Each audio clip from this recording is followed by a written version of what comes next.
Hello and welcome, everybody, to another episode of Books and Bytes. Great to be here. Today we're doing a deep dive into a really thought-provoking book, Victor Shih's Coalitions of the Weak, Elite Politics in China from Mao's.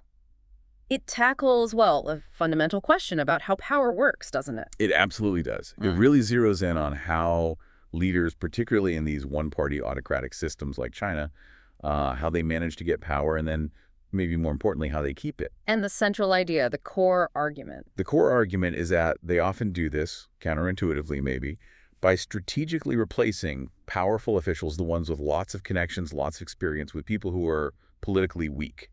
Weak how? Like incompetent? Not necessarily incompetent, though sometimes inexperienced. Weak here means they lack their own independent power base.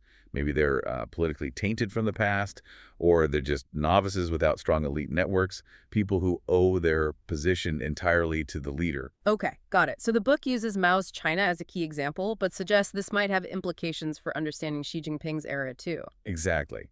It traces this strategy back to Mao, especially after the disaster of the Great Leap Forward.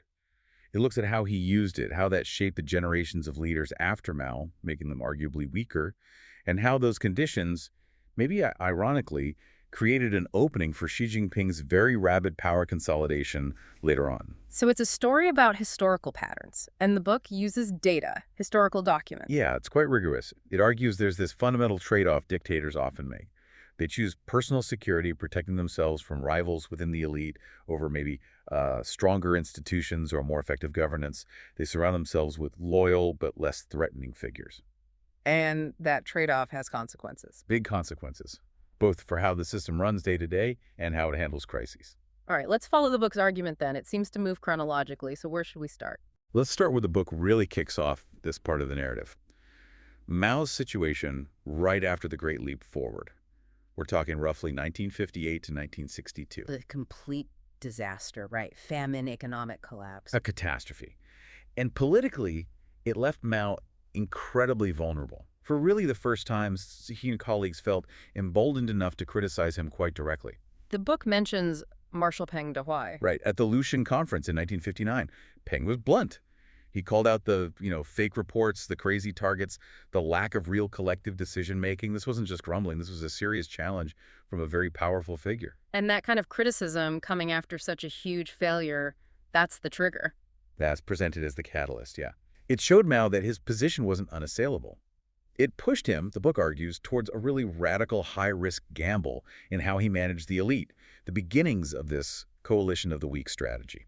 So the pressure cooker environment after the Great Leap forces his hand, and the Cultural Revolution starting around 66, that's where he really puts this into practice. That's the period, yes. The Cultural Revolution, 1966 to 1976, is when Mao systematically implements this strategy. He ruthlessly purges huge numbers of experienced officials, particularly those with strong networks and independent bases of power. And brings in exactly the types we mentioned, right. The weak.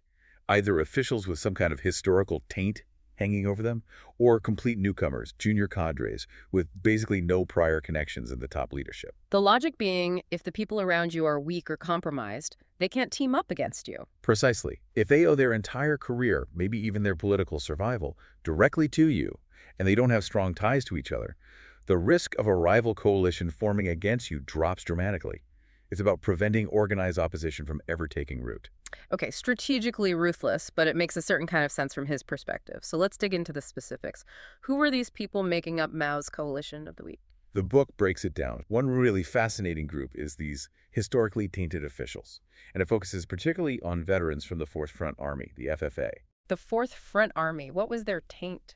It goes way back to the 1930s during the Long March.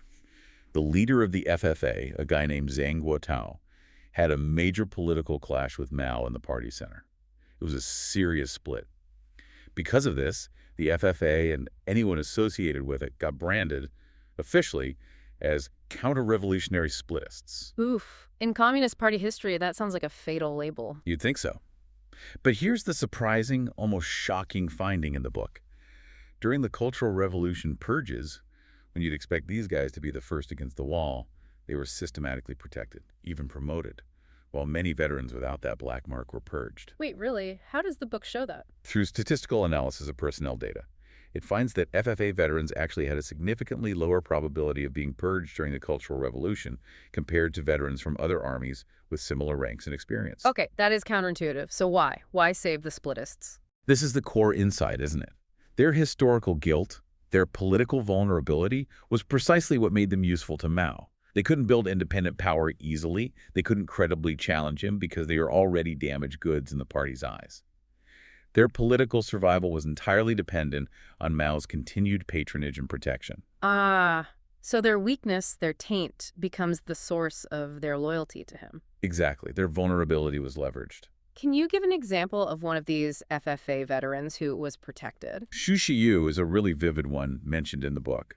He commanded the Nanjing military region during the height of the Cultural Revolution chaos. Things got so bad he actually retreated into the mountains with his troops, and he threatened to shoot Red Guards if they came after him. That sounds like blatant defiance. Surely that's grounds for dismissal, or worse. Under normal circumstances, absolutely. But Mao didn't purge him. He personally intervened, protected him, even brought him to Beijing to live nearby for a while. Others, like Li Jiannian and Chen Zilian, also FFA veterans, were similarly protected and played key roles. Their dependence made them reliable instruments for Mao during a time of extreme turmoil. Okay, so that's the tainted group, relying on Mao for protection. What was the other main component of this weak coalition? The other group was the inexperienced or novice officials. These were people who, before the Cultural Revolution kicked off in '66, had very little political capital. They weren't part of the established elite networks. Is this where the so-called scribblers mafia comes in? Yes, that's a key part of this group. Radical ideologues like Jiang Qing Mao's wife, Zhang Chengqiao, Yao Wenyuan, and others like Wang Li, Huan Feng, Qi Banyu, What were their backgrounds? often quite marginal before Mao elevated them. Jiang Qing was a former actress with a controversial past. Yeah. Zhang Chengqiao and Yao Wenyuan were, mid-level Shanghai cadres and writers. Others were obscure theorists. And they rose by basically writing propaganda for Mao's radical ideas.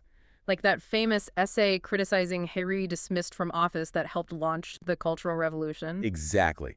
They produced the polemics that attacked Mao's enemies and justified his radical moves. They were useful as sort of political weapons against established figures like Peng Zhen. But because they had no independent base, They were disposable. completely. The book notes many of them, like Wang Li, Guan Feng, Qi Banyu, were themselves purged pretty quickly once they had served their purpose or became inconvenient. Wang Li was apparently arrested on Mao's verbal order and vanished into solitary confinement for years. Wow. Pawns in a bitter game. Were there other types of inexperienced official? Yes, the book also mentions the mass representatives, people plucked from relative obscurity and put right onto the Politburo, like Chen Yongui, a famous model farmer who is apparently semi-literate, or Wu Guixian, a textile worker. I'll elevate them. Yeah. Symbolism. Symbolism, yes, representing the workers and peasants. But also, critically, they had zero national-level experience, zero elite connections. Their presence further diluted the power of experienced cadres. They were entirely dependent on Mao. So if we look at the leadership structure, like the Politburo, before and after this strategy took hold, how much did it actually change? The change was dramatic, and the book uses network analysis data to show this.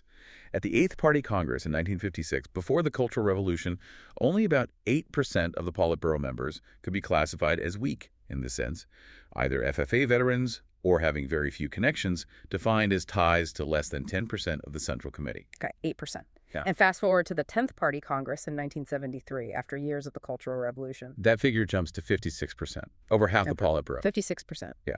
And the average degree centrality, which is basically a measure of how interconnected someone is within the elite network, it plummeted. It went from around 40% connectedness at the Eighth Party Congress down to below 20% at the 10th. So people at the top were much less connected to each other. Much less. The book gives examples of Politburo members in '73 who really only had strong ties to maybe one or two other colleagues. It shows a real fragmentation of the elite, orchestrated from the top. And Mao didn't just let this happen. He actively used this strategy against specific rivals, like Lin Biao. Absolutely. Lin Biao is a key case study. After the Ninth Party Congress in 1969, Lin was Mao's designated successor, his number two. But his power, especially in the military, was growing, perhaps too much for Mao's comfort. So Mao used his mixing in sand tactic. What did that involve? It meant diluting Lin's influence. Mao started strategically inserting his own trusted people, many of them these loyal FFA veterans, into key positions within the military hierarchy, both centrally and in the powerful regional commands. Kind of like surrounding Lin's network with Mao loyalists. That's exactly the idea. Figures like Li Desheng, Shifuzi, Lei Xiani, and Zhang Kaiken got key central roles. And out the regions you had Xu Shiyu, Han Xianshu, Chen Qilian, and others, many FFA guys placed in command of crucial military areas. It counterbalanced Lin's people. The book mentions Mao's tour before Lin Biao's death. Yes, Mao's southern tour in 1971, just before Lin Biao's alleged coup attempt and flight. Mao traveled around meeting key military commanders, especially these FFA veterans he'd promoted or protected. He was sounding them out, reinforcing their loyalty, making sure they were with him, not Lin. Like that story was Yu Shiyu again. Right, where Mao supposedly asked Yu what he'd do if someone in Beijing launched a coup, and Zhu gave this very robust assurance of loyalty, which apparently pleased Mao greatly. He was shoring up his coalition of the weak against his powerful heir apparent. And when the Lin Biao incident actually happened, when Lin fled and crashed in September 71, did this strategy pay off? The book argues it was crucial. In the immediate aftermath, Mao and Zhou Enlai had to stabilize the situation quickly. Who did they rely on to secure the military and arrest Lin's followers? Overwhelmingly, it was these FFA veterans. And on the civilian side? They leaned heavily on the surviving scribblers, like Zhang Chunqiao and Yao Wingwan, to help Zhou Enlai manage the government and the political fallout. It was a moment of crisis that really showed how dependent Mao had become on these strategically weakened but personally loyal factions. Okay, so Mao built this system. It served his purpose of maintaining supreme power. But what happens after he's gone? The book talks about the collapse of the coalition of the weak in the late 70s, early 80s. Right. Mao dies in 76. Very quickly, the Gang of Four, Jiang Qing, and the other main surviving scribblers are arrested. There's a period of uncertainty with Hua Gufeng, Mao's named successor, who tries to sort of carry on the Maoist line but also relies on some veterans. He doesn't last long. And then comes the big reversal. A huge reversal. Starting around 1977, there's a massive wave of rehabilitations. All those veteran cadres who were purged during the Cultural Revolution start coming back into positions of power. So the old guard returns. What happens to Mao's coalition, the FFA veterans, for example? They lose their special status. They're still around. Some remain influential, but they no longer get that preferential treatment Mao gave them. The statistical analysis in the book shows that after about 1982, among the CR survivors, FFA veterans had roughly the same chance of holding an active command as veterans from other backgrounds. The protection racket was over. And this is when Deng Xiaoping makes his comeback. The book frames his rise as, well, maybe not fully explained by just he was popular. Yeah, it offers a more structural explanation. Part of it was military support, yes. But a crucial element, the book argues, was Deng's credible signaling to the veteran elite before Mao died. Credible signaling. What does that mean here? It means he didn't just talk, he acted. During his brief return to power in 1975, Deng took real risks. He started reviving ministries and bringing back purged veterans to run them. He pushed to get the military out of civilian administration roles where they'd taken over during the CR. He even subtly, and sometimes not so subtly, challenged Mao's radical policies from the Cultural Revolution. Actions that would definitely avail to the old guard who wanted things back to, well, normal. Exactly. And he paid a price for it. Mao purged him again just before dying. But that very act, the book suggests, cemented his status among the veterans. He'd proven he was willing to stand up for their interests, even at great personal risk. That built enormous trust. So when he comes back after Mao's death, he has this bedrock of support from the rehabilitated veterans. But it wasn't like Mao's rule, right? More like power sharing. Definitely. The 1980s under Deng were different. He was clearly the paramount leader, but he had to govern by consensus, by negotiating with other powerful veteran factions, people like Chen Yun, Ye Jianing. It wasn't one-man rule. And this affected policy. Sure. The book mentions how the need to build consensus among these veteran groups influenced the timing and sequencing of reforms, like the debate over how fast to decollectivize agriculture versus pushing forward with the special economic zones. It was coalition politics. Okay, so the veterans are back. They're sharing power. How did they approach succession? How did they choose the next generation of leaders? This is another really interesting part of the argument. The surviving revolutionary generation, led by Deng, tended to promote a specific type of successor. Younger? Yes. Often much better educated. Many with technical backgrounds. The technocrats. The book calls them always nice people. That doesn't sound very dynamic. It doesn't, does it? Mm-hmm. The description used is people who were competent in their specific fields, often economics or engineering, but lacked broad political experience, had relatively narrow networks outside their professional silos, and weren't seen as having the political toughness or ambition of the older generation. Like bottle stoppers was apparently one veteran's dismissive phrase, they just fill a space. But why choose people like that? Why not pick strong, ambitious leaders? The interpretation offered is that the veterans, perhaps subconsciously, preferred successors who wouldn't challenge them. They wanted people who would take direction, who wouldn't rock the boat, who would respect the elders' residual influence. So, in trying to maintain their own influence, they ended up creating a weaker collective leadership for the future. That's the argument. It wasn't necessarily a deliberate coalition of the weak strategy like Mao's, but the outcome was similar in some ways. A leadership generation that was technically proficient, but perhaps lacked deep political roots, or the capacity for strong, independent action. What about the princelings? During this time, the children of the veteran revolutionaries, were they being groomed for power? It was complicated. Many princelings actually got sidelined initially in the 80s. Some had problematic Red Guard pasts. Others faced resistance from veterans who didn't want to see a new dynasty emerge. So a lot of them went into business instead, using their connections there. But some did stay in politics and rise. A small number, yes. Yeah. And the book makes a crucial point about them. The few princelings who did navigate the system and reach the higher echelons by the early 2000s tend to have much broader and deeper networks than their technocrat contemporaries. Networks built how?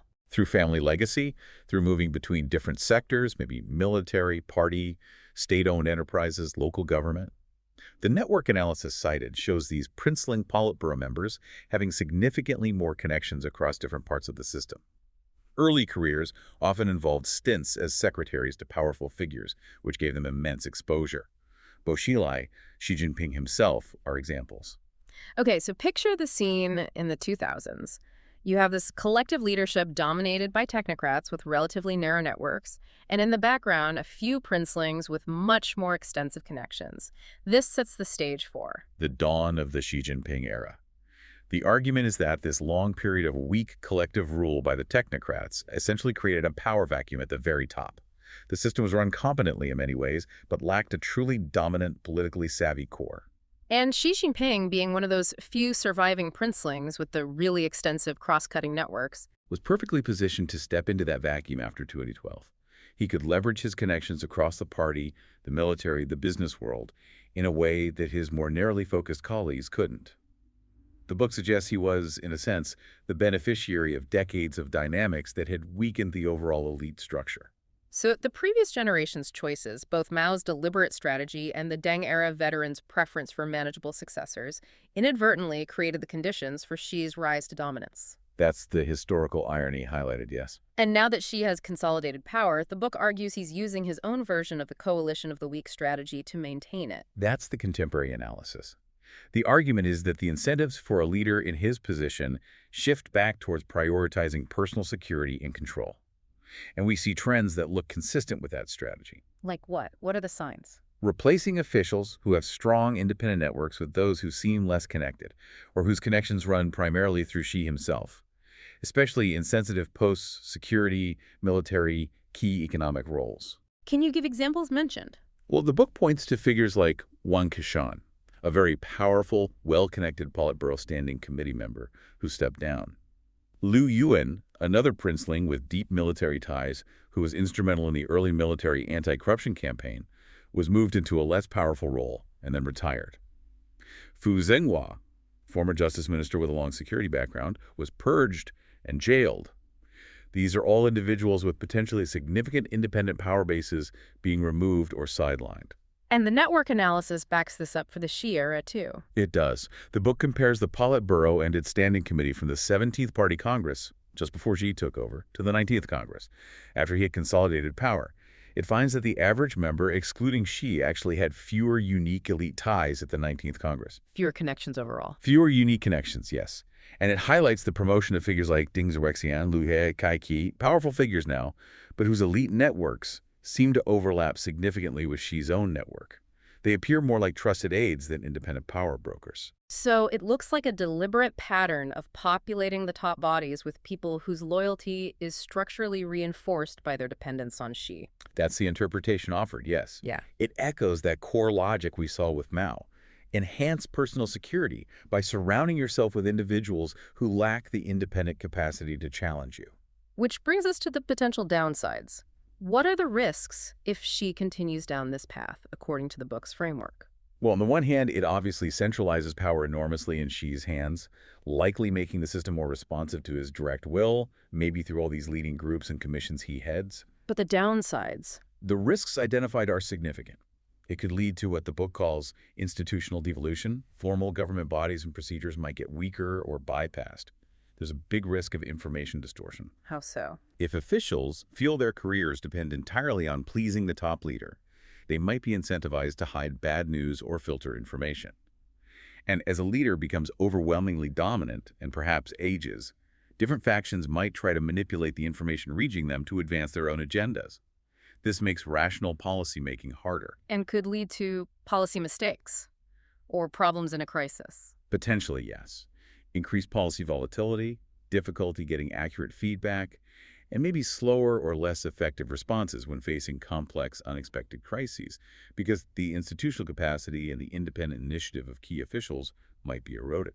Okay, so let's try to sum up this whole historical sweep. We started with Mao, feeling vulnerable after the Great Leap, building this coalition of the weak, using tainted veterans, inexperienced radicals to secure his own power above all else. Right, which worked for him, but arguably weakened the elite structure he left behind.